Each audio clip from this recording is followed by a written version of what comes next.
Welcome to the Genius Factory. Enjoy the video. You start by making sure ZSH exists on your machine.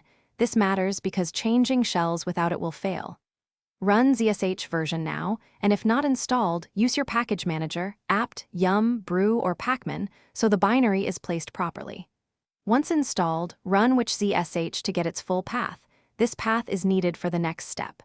Make sure you can invoke ZSH directly if it launches. Exit back to your current shell and prepare to set it as default. Next, you add ZSH to the system's list of valid shells so CHSH will accept it. Open /etc/shells and confirm the path from which ZSH appears. If it's not listed, append it with sudo and echo /path/ to /ZSH /etc/shells so the system recognizes it. Once that's done, change your login shell, run chssh $, which ZSH, or specify the full path with chssh s/full/path. After changing, log out and log back in to have the new shell take effect. Finally, you configure ZSH to be productive.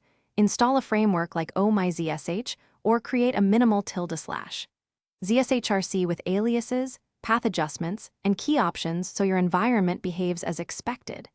Restart your terminal and verify interactive login by opening a new session. Test scripts that rely on the shell. If you hit errors changing shells, make sure the ZSH path is in /etc/shells, or run the chssh command with sudo where systems require elevated permission. This usually resolves the common permission problem.